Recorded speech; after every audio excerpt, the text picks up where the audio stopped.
Hello. Hello. I wasn't even holding my microphone. It's like I forget how to do this every time we do it. I was just going to talk to you on the phone. So that's what we were going to do, is just talk. Anyways. Welcome to the Welcome conversations of two sisters not doing a podcast. And nope. I have Strange Story Podcast.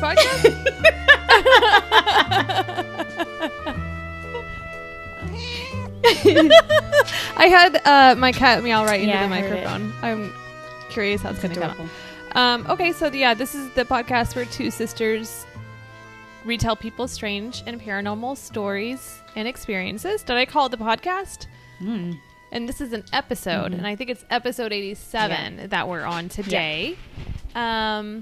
Welcome to this rodeo. Here we go. Lily, no! God damn. She stepped right on that thing. Okay.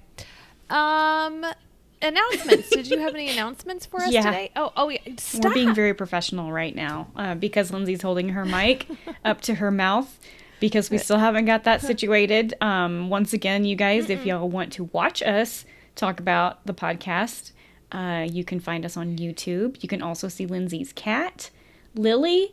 You can hear my dog stomping and maybe see her. You might even be able to smell the farts that are coming through. Like, my dog is farting really bad right now. So, that's what happens. Yes, announcements. I have just the same thing I'm going to talk about that I talked about last time. We are still looking for submissions, episode submissions from our podcast friends to do our fundraiser for the the National Black Justice Coalition. And I wanted to talk about one podcast friends who have donated their episode. They are called Haunts Are Us. And I listened to it and I can't wait to share it with you guys. It is so good, and I have found probably one of my new favorite podcasts. These ladies are so funny. They talk about weird and spooky shit, and they cuss, and they're just cool. They also have a really cool thing going on their YouTube page. Like, they do speed drawing. So you're entertained with like somebody drawing a picture that pertains to their show. So it's really fun. That's I cool. know. Like, why can't either of us do something like that? I mean, I don't know. This is the most creative that you're going to get. Me too. Like, this is it. Y'all are lucky that we showed up. What the fuck does your shirt say? It says the Muju Division. It says Kaiju. The Kaiju Division. Kaiju Division, Japantown Station. This is the San Francisco Department of Cryptozoology. Isn't that cool? Yeah. I have that sticker. Yeah. Yes. I bought this from a friend, and I sent you half of the stickers that he sent me. So, yeah, thank you for that. Anywho, so thank you, Haunts Are Us, for donating their episode. I think y'all are going to really enjoy the one that they're letting us share. And then we're still making merch, and just check it out on Instagram. Tell us if you like it or not. All purchases from now until August will go towards the National Black Justice Coalition. And I say that, and I haven't even posted this merch yet, but I'm just pulling the trigger is really tough for me. So I'm gonna probably create a Redbubble account or whatever, and that's how you're gonna get it. However, if you want to get a t-shirt, the Skinwalker t-shirt that Lindsay had on the last episode, that was made by me, limited edition, they're never going to be made again. Yep. Then send us a message, it doesn't matter where, and we'll get you one, and I'll put some pictures up so that you can see what each ones look like. So let us know. And so just wanted to reiterate, we're going to do the national We're going to donate all of our proceeds towards the National Black Justice Coalition. They are a civil rights organization dedicated to the empowerment of Black, lesbian, gay, bisexual, transgender, queer and same-gender loving people, including people living with HIV and AIDS. Their mission is to end racism, homophobia, and LBGTQ plus SGL bias and stigma. So yeah. You can also donate through Anchor if you want to do that, or you can just go to their website and donate them yourselves in your own name. Whew. That didn't come out as smooth as I wanted it to. Yeah, it's a whole page of announcement. I don't think I've ever had a whole page of announcement. Like, all of our pets are ruining the show, and I'm very sorry. She keeps stepping on the iPad. I can't believe she hasn't stopped it. Oh my god! I know, cats never do shit like that. Cats are usually good. I know. They never knock shit off. They don't step on your keyboard and try to put their butt in your face. Like, this is just really strange behavior for your cat. And that's what she has to say about it. Yes. Yeah. So, I guess we can get on with this unless you have anything else to say. Do you have... Oh I want to say I had something else to say, but I don't remember what it was now. My dog just farted, and I wonder if that's going to be picked up. It was really loud. This cat just threw her body down. This show is going real great. She's rolling all around. Real great. Oh my god. Yeah. Well, gee, I thought I had something to say, but I guess I don't. Okay. Maybe it'll come to you in a little bit. That's it.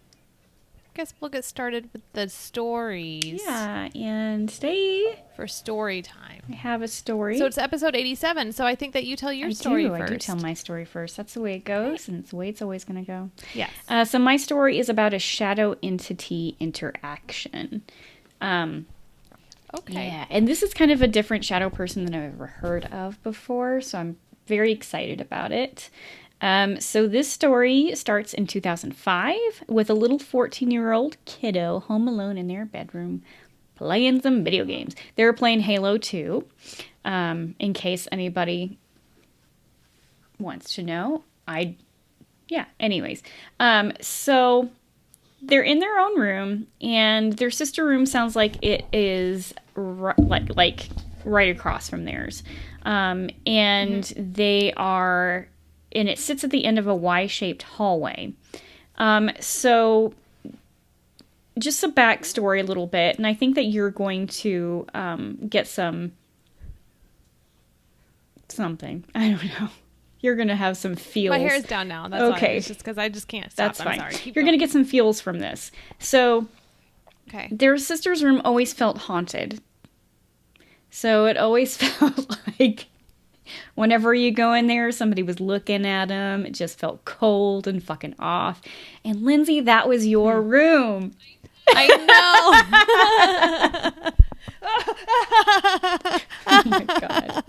Yeah. Sorry, she almost stepped on it again. Cats, man.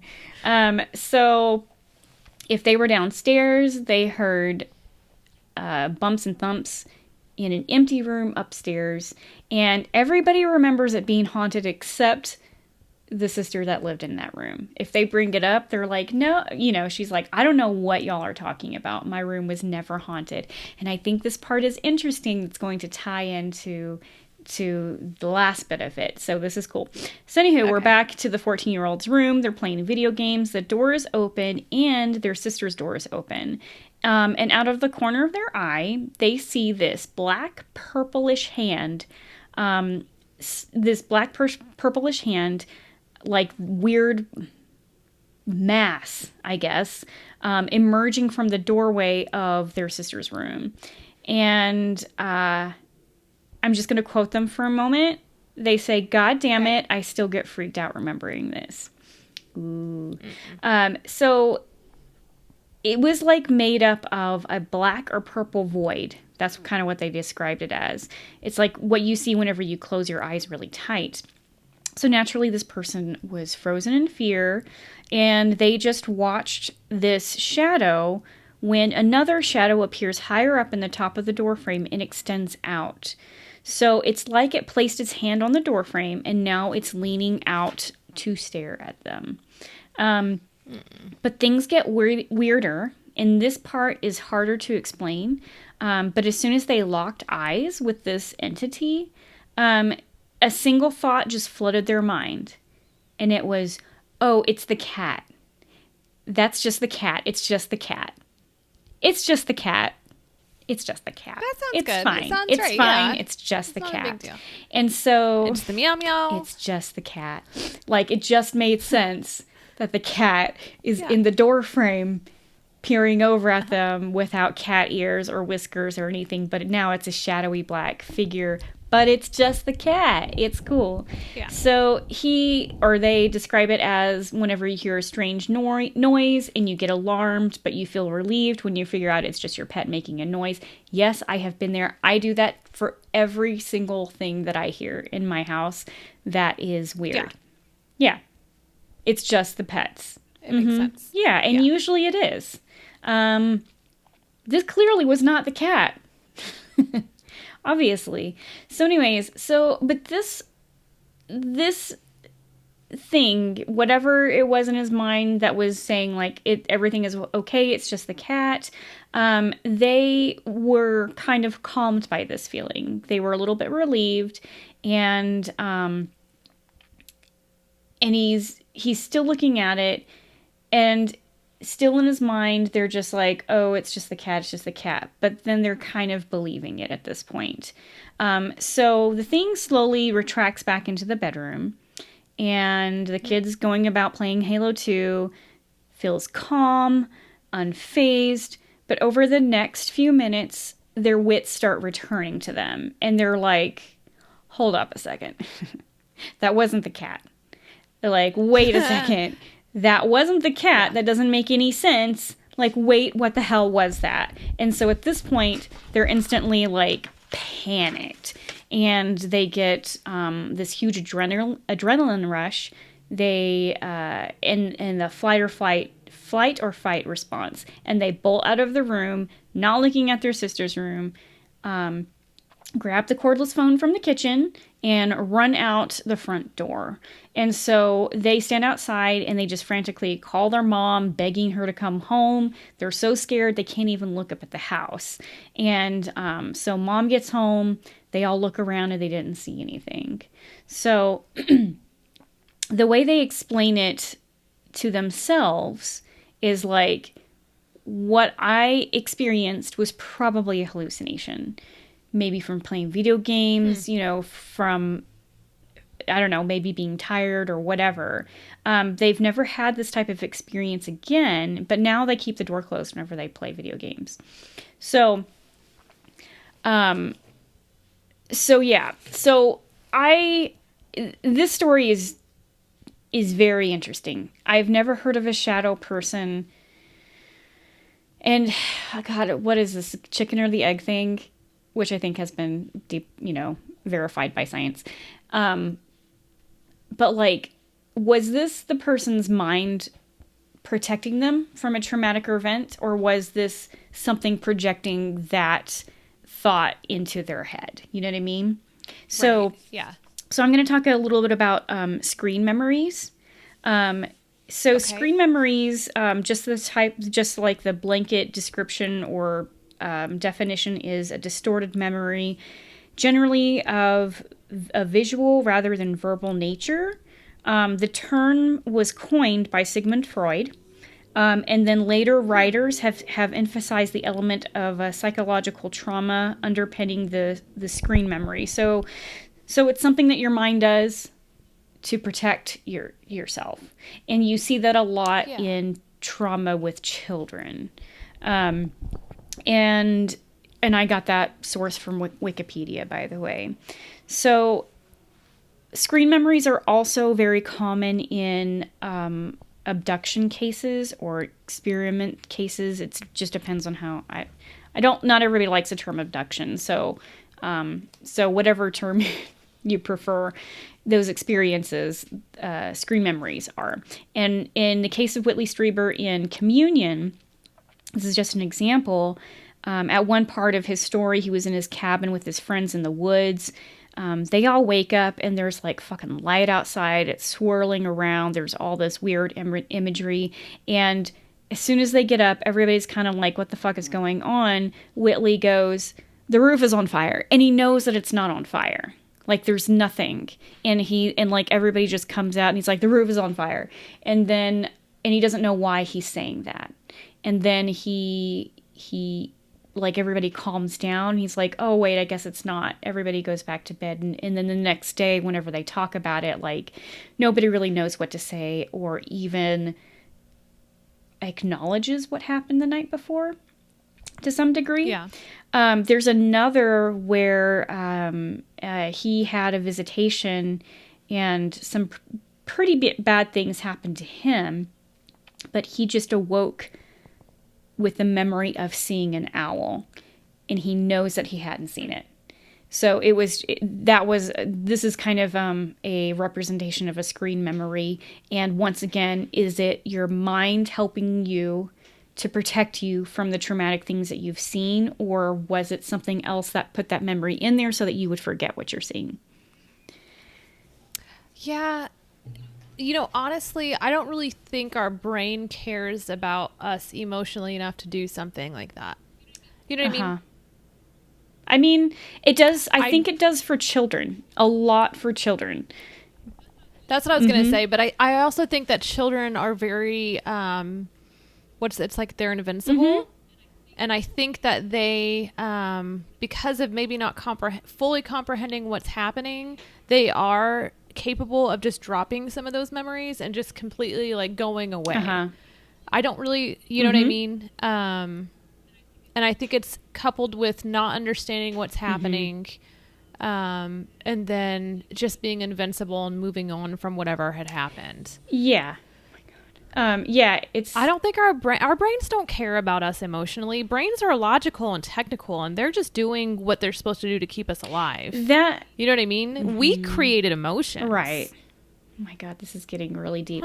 Yeah, but then Sorry. No, I like it. I think it's a great conversation because I hadn't even thought about it that way. I do think though that especially for children, and I'm just going to give this an example. I used to listen to, who was that sex therapist at night?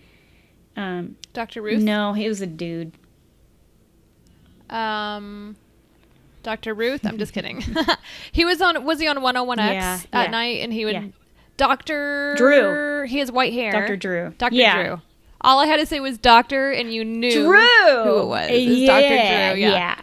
He's a really nice guy. I really liked him. I mean, I guess. I don't know. I don't know if he's a really nice guy or not. But I just used to listen to him. So I worked overnight for a short period of time at a orthopedic hospital, and on my way home I would listen to Dr. Drew because that's all that was on the radio. Yeah.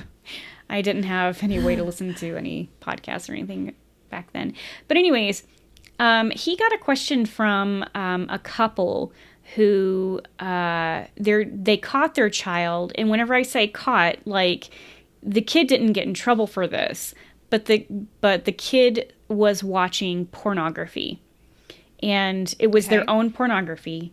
It was their parents, and they walked in, they saw them, and they didn't make it a big deal. They just turned it off, and they were like, we need to talk about this. And he's like, Mom, she was sucking on a lollipop.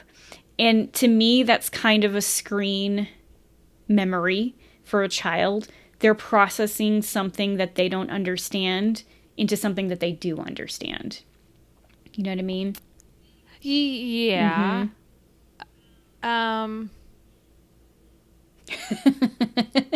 Yeah. I mean, but I think that goes back to my point of them not comprehending what it is. All they can comprehend is, because clearly there was some fellatio going on.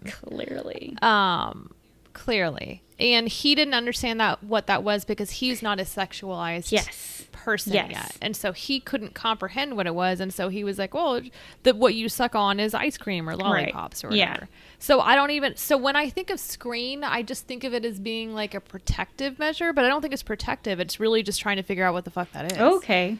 I see what you mean. See what I mean? I do see what you mean. Yeah. That wasn't a screen. Mm-hmm. That was just the child processing what they saw into what they understand that they saw. Okay. So what do you think of screen memories for adults? You must think that that's a paranormal thing then, right? I do. Yeah. I would think it would be more paranormal than anything else. Okay. Unless it really is something that an adult couldn't comprehend. But the majority of adults, like, our brains are formed and we retain those memories and we can figure out and deduct what's happening. Right. So I don't know. I would like to think it's more paranormal, unless like you've lived somewhere and you're having an experience you've never experienced before and you don't understand what it is, and so you just try to say, well, kind of like if the Mayans came and visited us now and we were all dead, they would be like, they had these things that had 4 wheels and they were all parked in front of this huge place that said Walmart, and that must be their god. Right. And they would take these special things there and they all died there, you know, or whatever. Yeah. Like, that's the only way they would be able to figure out what it was. Yeah. I don't know what my point is here. Yeah, you're still talking about us not being able to comprehend things as an adult, but you're suggesting, you know, people from a different time, they would not understand what a Walmart was. And so in order for them to comprehend, or not even, or just for it to make sense to them, that's the way that they would describe it, because they're describing what they see. Right. So they have to see things through their lens. So kind of like with us, and we go, like, archaeologists go back and we look at shit. We say, well, they used this for water. We don't fucking really know they use that for water. We're just deducting and putting information together. We don't really know they used it for water. Yeah. We don't really know what we breathe is called oxygen. We fucking gave it that name. I had this whole conversation like 2 nights ago. I was like, this world's crazy. I was like, we don't even know it's oxygen. Like, how do we know the plants really spit it out? I was like, we're just told that. We're just told to believe it. So I'm kind of on a roll. I had a conversation with my husband one time at the park. I was like, did you know that gravity is a theory? He's like, it is. Yeah. He's like, it's a law. And I said, no, it's a theory. We can't prove anything. We don't know where gravity comes from. And he's like, no, it's a law. Right. And then I looked it up and he's like, technically it's a theory and a law. And I was like, oh fuck, I'm not as smart as I thought I was. The law of gravity. The law and theory of gravity. It's interesting. But yeah. Yeah. We both just got the same text message, I think. Yeah. So anyways. Look at this cat. She's like, shut up. She's done with this show already. She's like, I'm going to make you stop talking about this. It doesn't make any sense. Look at her. Oh. Things are getting weird over on Lindsay's side. Her cat is pushing away her microphone. Yeah. Golly. Anyways, that's still, it's fucking cool though. We don't know, but I would think it's more paranormal. Well, the way that you put it, I mean, the way that you explained it, you know, it does make me lean more towards paranormal, that those thoughts were placed. Also, circling back to the sister saying, like, my room was not haunted, and everybody else was like, fuck yeah, it was haunted. Maybe it's because she also received screen memories, or so it wasn't, so you don't think it was her mind protecting her or brushing things off. I mean, I guess you can't really tell. Here's the deal. Yeah. We don't know. I mean, that's the thing. So that's the whole point of our show, right? Like, I have never experienced a screen memory that I'm aware of. So I'm saying, well, no, I think it's this and this and this, because I'm piecing together what I think it could be, right? So very well, I mean, it could be. And that's the point of the show. I was like, if anybody has a screen memory that we know for sure to share, please. We'll listen to your screen memories too. Did you see her pop up behind me? Fucking ruin this show. Yeah, this isn't shitty thing for me to do. This is I'm just gonna put a disclaimer. Not one of our best episodes.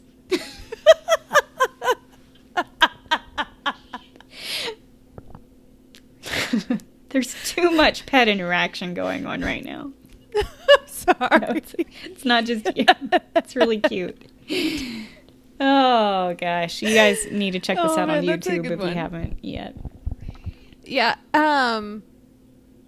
Maybe Audible has some books on screen memories. Possibly. Yeah. And if you don't know what Audible is, well, even thinking about how you were like, yeah, you listen to the radio. I don't know how many of our listeners used to fucking listen to the radio, man. But that's like, we fucking eat, slept, and breathe. What is happening on your end? Go on. Wasn't trying to. Anyways, go on. Ouch. Anyways, so we like used to listen to the radio, blah blah blah. Now people listen to like streaming, like, you know, Spotify or Pandora or whatever.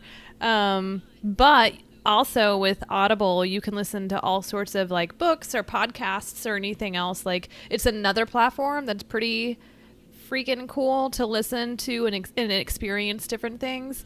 I use Audible usually to read books, and I still call it reading books because it is. You're still digesting and learning something new. It has everything that goes along with reading books, right? But you just don't have to look at the words because that's fucking boring. And now we can listen to the words. And if you're actually interested, Rebecca and I have a free 30-day trial for you with Audible if you'd like it. It's at audibletrial.com/strange story. Check it out. Listen to books. Listen to podcasts, listen to other things that you're interested in for free for 30 days. And just use the link I told you about, audibletrial.com/strange story. My cat's biting me. Oh, man. Okay. Well, screen stories or screen memories. Yeah. They could happen. They could totally happen. Thank you for sharing. Thank you, person that I got this from. Yes. Sorry. I have a story. Oh, sorry. Go ahead. It's just, now she's thrown her body on me. I don't know. Okay. Well, I have a story from a listener named Heidi. Yay, Heidi. Yes, and it's about Ouija boards. Ouija boards. Ouija. Ouija. Ouija. Okay. I don't know why I put a hua. I don't know. I don't know why we went back and forth at that. I wish I could pan over and you could just see my cat laying here right now, and I can't, but that's fine. So this story comes to us from Heidi whenever she was a teen. So when she was a freshman in high school, she was about 14, she went to stay the night with a friend. Those are fun experiences to have. So her friend lived on the outskirts of town. And just for you to like mentally think about what it would look like. So, it's out kind of on this deserted road. And on one side, there's a railroad track on this road. And the other side is just fields. And the fields go all the way behind this house too. So it's like really like out in the boonies, as some people say.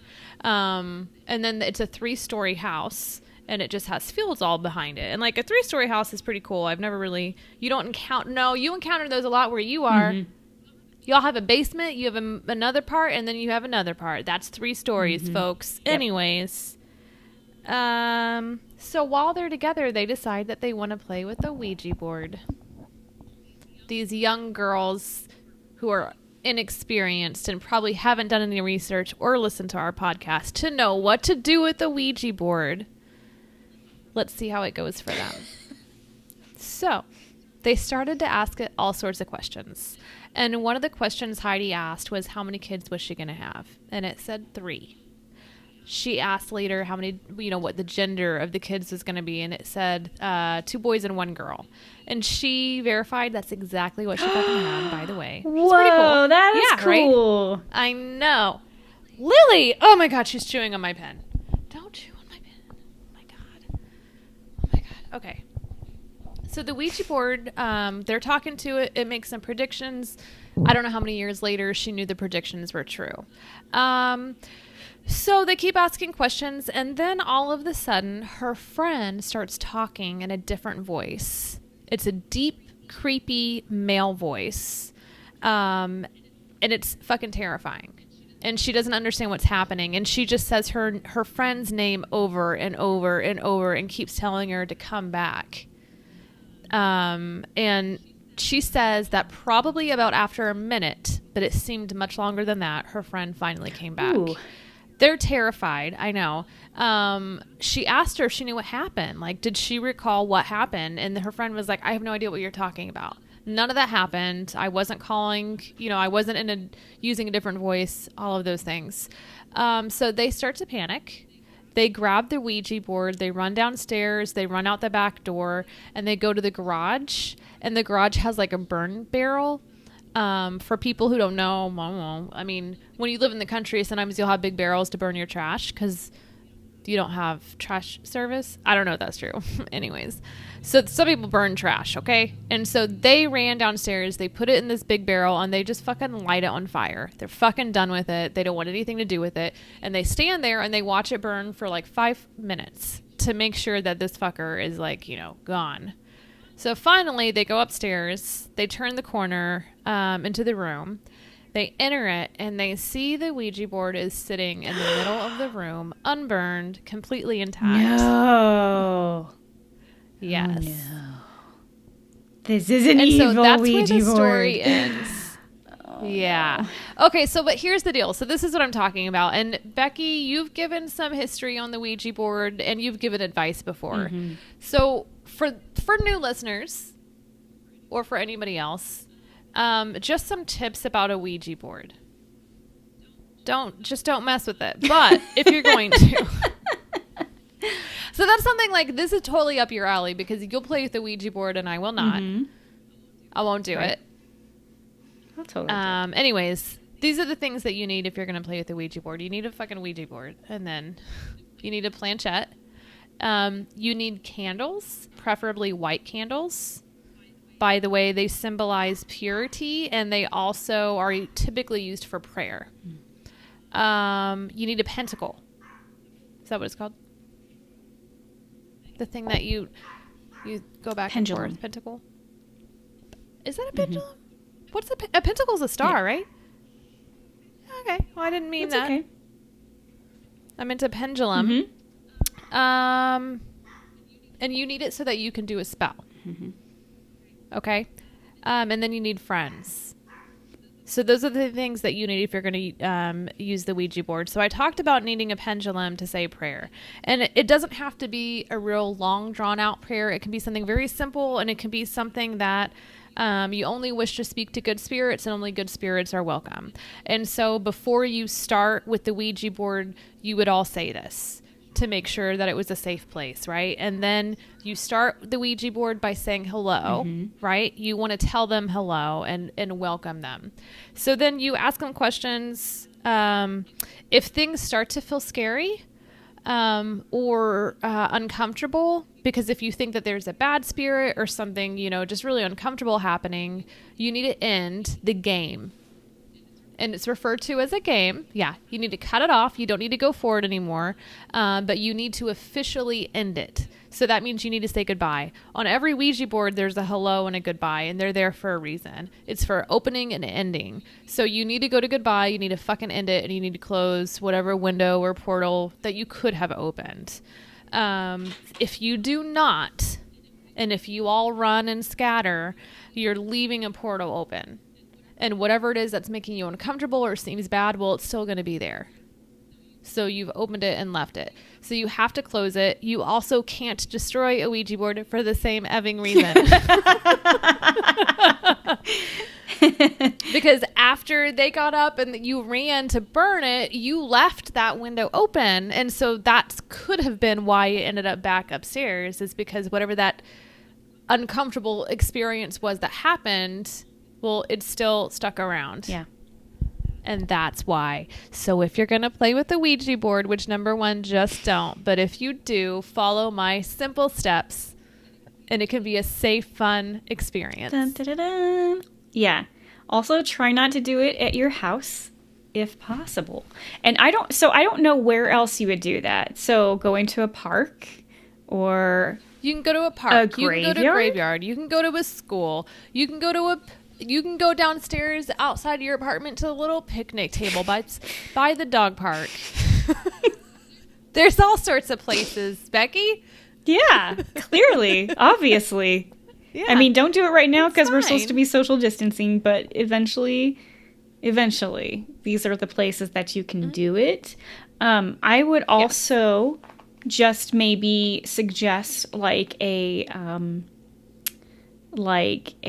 protecting yourself and your friends that are doing this by even imagining like, you know, some sort of light or protection sphere around you, and you can broaden that to your friends and stuff like that. So that is something. And I think that this is an interesting case because typically, right, like Ouija boards are just fun. Like during mid-century and shit, they were just for being silly. And I feel like that's the case for, or not even silly, but just something fun to do with your friends and family. I think that maybe in this case, that board was fucking haunted. Yeah, it could have been. Could have been something in the house already. Yes. That they conjured up. You conjure up. Yeah. I don't know, but a part of me also goes back to, and I think I spoke about this whenever we talked to the woman when we interviewed her who had the haunted dolls. Yes. And I had mentioned that I'd seen all those YouTube videos of people saying, show yourself. And then once it does, that the people run and they're scared. So this is what I would say. Like, I would visit haunted places, but I wouldn't say, show yourself. I would be like, this is haunted. This is allegedly what happened. This is the space. But I would never beckon or call for something to come because I know it would scare me, right? So if you're going to fuck with a Ouija board, you better not get fucking scared and run off. Like, you've got to fucking stay there and put on your panties and just do it. Yeah. And you can't run off and do those things because it could go horribly wrong. Right. And there, I mean, you can let something shitty in. Just like, you know, what she said, she adopted that terrible doll that possessed her. And sounds like that's kind of what happened to her friend. You know, and she wasn't able to do anything about it, but she did have a friend that was able to take care of it. So also you might need somebody else outside of your friends to take care of this type of situation, especially since it fucking came back. Yeah. Like, I am just blown away. I know. Oh, and awful. I think my point is that usually people do it to have fun, and then it's not fun. Yeah. And, like, people, whenever you go into haunted spaces or doing those things, it could turn out not to be fun, and you need to be prepared for it. Like, you know what I mean? Yeah, I would just say go into it with respect. I think that we often say that is to be respectful. You know, don't be provoking. And, I mean, I think that's what some people want, is that experience where they're afraid, and then they get out and they run, and they're... You know, they got the cameras on their face and like, oh my God, that happened. What? Yeah. That's our interpretation of ghost hunters. You know, maybe try something different. And because I don't think that all haunted places are haunted with bad spirits or bad entities. You know, if you go into somebody's house and you're like, show yourself, and they're like, fuck you, dude. I never asked you to come in here, so be polite. Even ask permission to come inside. Bring a gift. Tell them that I'm just here. If you want to communicate, if you have anything that you would like to say, then I am listening. If you want me to leave, then tell me to leave. You know, just like going into somebody's house, you don't just walk in. You're invited or you ask. It's crazy. Yes. However, we've all done this. Broken into somebody's house? No, like stuff that like you and I played with Ouija boards when we were younger, but it's because like we just didn't. I don't know. We don't read the rules whenever you're a kid, and and our parents buy them for us and say, "Here you go, a Ouija board. Have fun summoning the devil." Have fun. Yeah. Okay, we'll do that then. But yeah, just, I guess I don't have any suggestions for any kids. It's Russian roulette, baby. Like, you're going to get something bad to come into your house and you have to deal with it, or you're not going to get anything at all. So, yeah. I bet a lot of people just sit there. Oh, yeah. I'm pretty sure that whenever we played with it, somebody was pushing that board. We just faked it. Yeah. Oh, yeah. We just pushed it. I don't even remember what we asked or I don't remember any of that. Oh, Nothing ever really always, happened. who am I going to marry? How many kids am I going to have? That's all that matters in life. Is there somebody here that wants to When am I going to get married? Who's going to love me forever? What's the name of the man who's going to marry me? Like the general questions of a Ouija board is some little girl, 13 or 14. Who am I going to marry? Is it going to be John in high school? Or Joshua? I don't know. I'm just throwing names out there. I don't know who you've asked. No, and all the spirits are sitting around. They're like, you dumb little I know. bitches. I don't see the future. We thought we were going to come out. I wonder. Oh, that's what I was thinking when I was first reading Heidi's story. I was like, maybe it was like a family member who came to visit. And her family was like, I know how many kids you're going to have. You know what I mean? I was like, that is sweet. Cool. But I mean, and it could have been. It could have been something like that. And then another spirit came along. But yeah, because you have no control over that. It's just going to come through. Whatever wants to come through will come through. Whew, unless you do that. You could also put salt around your circle, too. That may help a little bit because they like sugar and not salt. Because they have to count every single grain of salt before they come in and fuck with you. Before they can come through? Yeah. Oh, that hurt my heart. Oh, that hurt my heart when I laughed like that. Anyways, I hope to have some more existential crisis type kinds of conversations coming up about like, we don't even know what's oxygen. That's its name. What's a tree? What's a shoe? I mean, it has been something else. Well, I'm glad that you have been able to have these conversations. They're a lot of fun. It's not fun whenever you're talking to somebody who's so fucking logical that they shut you down.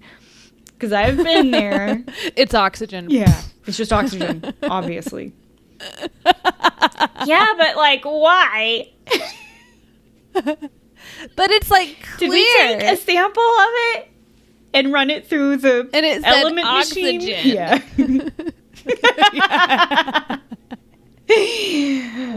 We just made it all up, dude. Yeah, we did just make it all up. Our whole reality is made up. Society is made up. Everything is made up. Nothing is real. Everything is fake. Nothing matters. Oh, have you heard about that? I can't remember exactly what I think that they are monks from like Lhasa or they're monks from somewhere. What is that place called where it's very Thailand? Yeah, and what's that other where place? Bangkok. Okay, no, it's not Bangkok, but it's probably somewhere in Thailand. It's in Lhasa. I wish I could remember the place. It's a very holy place where the Dalai Lama lives. I think those are the monks. Okay. Or it might be some other monks. But they are like, everything is an illusion. Like your world is however you create it. And so, well, that's true. Yeah, I mean, to some degree. For me, that's hard to wrap my head around. Like, yeah, I create problems for myself, 100% true, by placing myself into a certain situation, and that's my problem. But then, like, to say like reality doesn't even exist. This is all just, I don't know what it is. That's very hard for me to understand that. To be like, well, my phone is solid and so is my notebook and I can paper cut myself. Like, how is this not real? Explain that to me. I look at it more as everything has been created for us. Okay. Like, everything is a creation. Like I said, society is a creation. Culture is a creation. Our economy was created, right? It just didn't exist. We created and we named everything. And so that's why everything is a social construct. As humans, we created and we named things. Like, in front of me is a dresser. We called it a dresser because we named it after we made it. Right? And so, yeah, it's all made up. And we get to live what we want to live and in the reality that we want to live in. Okay. I see. I don't know if that's any more. I look at it more philosophically than I do like literally. Oh, I see what you mean. Okay. Mm-hmm. Okay. Yeah, and like you create your own world, you create your own space and your own reality. Mm-hmm. And so like I want to sell all my shit and I want to get a schoolie and live in a schoolie and travel the US. And because I also was watching the news and they're talking about how travel now to other countries is completely a new game and everything has changed. Yeah. Number one, US citizens aren't really going to be welcome anywhere because the way that we reacted to coronavirus. Don't know how long that's going to go on. Number two, all these airlines are having to shut down. Yeah. And so now we're going to have like a dictatorship over the airlines and they get to create their own prices. We may never get to leave the country again. Great. Like it's crazy. And it's crazy. Airline tickets the world is completely for changing. Japan is really cheap right now. And I was like, are we allowed to get, are US citizens welcome in Japan? I don't know that yet. Lots of places. I don't know if we are, and I don't think we are.